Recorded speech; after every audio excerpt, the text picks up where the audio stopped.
So, what did Senga want anyway? To see if she could put you down for the darts team on Tuesday. Aye, you can run me down and pick me up after. I can get a couple of port and lemons with the girls. Sorry, old girl. Partick are at home on Tuesday evening. I don't know why you bother with them. Why don't you follow a proper team? Well, I like to fly in the face of convention, tweak the noses of normal. Aye, we know that. They won last week. Who were they playing but? Rutherglen's Boys Club? Oh, please. I'm convinced that my second half encouragement spurred them on to eventual victory, after what can only be described as a very limp first 45. I'm sure it did. The only highlight being, after I had loudly suggested that Partick were slower than a horse and cart, Charlie embellishing that by gesticulating at the goalkeeper and shouting, "Get your hair cut, you bell end." He was escorted out of the ground for behaviour likely to incite a riot. Riot? Between all six of yous? Actually, it was quite a sizable home crowd last week, you know. Is that right? I heard most of Partick supporters come disguised as seats. Oh, that's enough now. I can't believe the both of you. Look, those two half the bloody Muppets. Bloody Statler and What's-his-face. Two old bloody baldy bastards gain it loudy. At least Charlie would have had his pie and ginger afore getting booted. No, he dropped his pie during his expulsion, and I was left holding his iron brew, which I naturally was obliged to finish. Naturally. Did you not go with him? No, he wasn't at all pleasant to be around on Saturday. He's not that bloody pleasant any day of the week. So what's so special about Saturday? And I think he was in a bit of a tiz because he'd been in the dirt tub with his tattooist that morning. Tattooist? Yes, he's always had an inkling to get the club crest tattooed on his arm. God save us. So, after braving the prickly pain at Satan's gate, he went for a wee tipple across the road, proudly rolling up his sleeve to show us his inky acquisition. It was at this point that Tam, behind the bar, pointed out that the letters in fact spelt out Patrick Thistle. Yes. Charlie naturally thought Tam was pulling his pisser, but then was understandably unable to control his anger when, upon closer examination, he discovered the grim truth.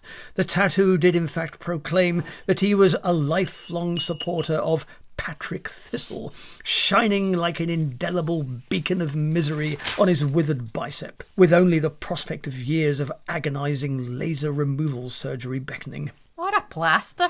Perhaps. However, back at Satan's gate, he took his furore out on the hapless needlesmith, who could only apologise and offer a 7% refund. 7%?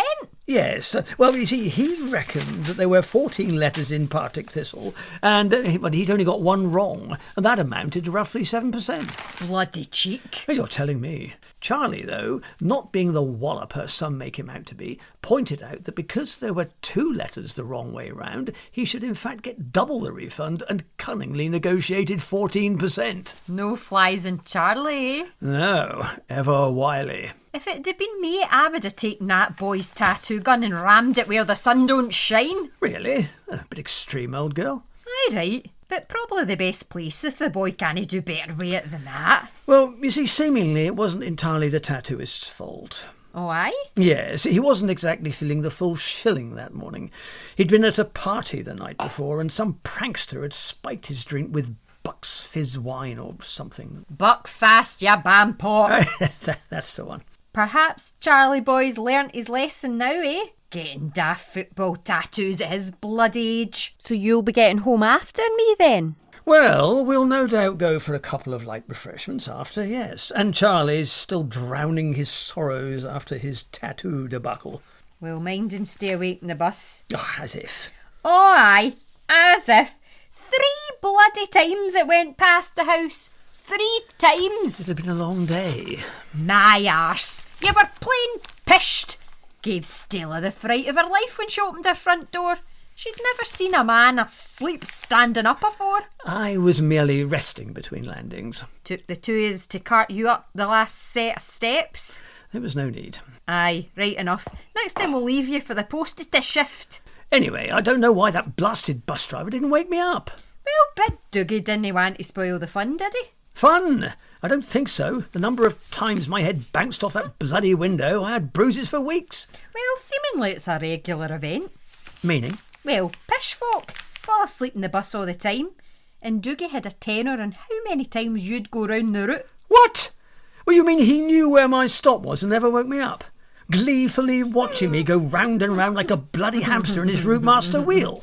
Like Rip Van Winkle snoring your wee noggin off.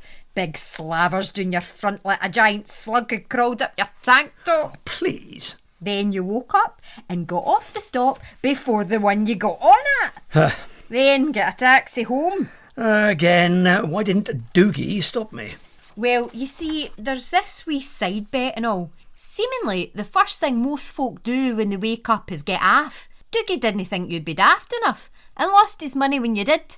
Pure raging he was. Well, poor old Doogie. I'm sorry to have ruined his evening of bus passenger roulette. Well, like I say, he didn't think you'd be such a tube. I said he should ask me first.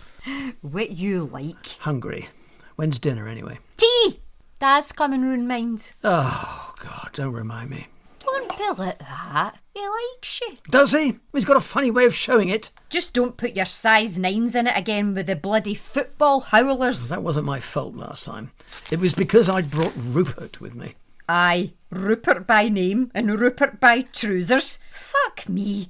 What were they all about? Well, he thought when in Rome and all that. I mean, there's not much call for tartan in Surrey. So he thought he'd wear some here to sort of fit in. Fit up, more like. I mean, bright green tartan.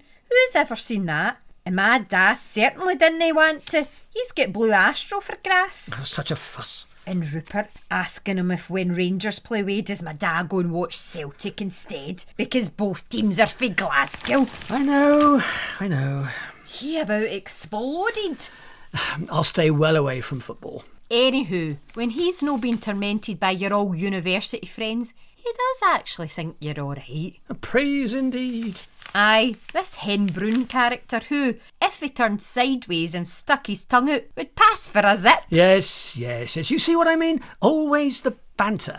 Last time he congratulated me that Partick hadn't lost that weekend. Well, there you go. Yes, but they hadn't played that weekend. Well, he was right. Only for the folks he likes. Oh, he's so sensitive. When's he due, anyway? He'll no be here for another hour. Not till the news is finished. You know he's sing for Sally Magnuson. We've got an hour to kill, then. Well, will we see if there's anything for starters on the menu? Oh, yes. Square or normal? Come on, then.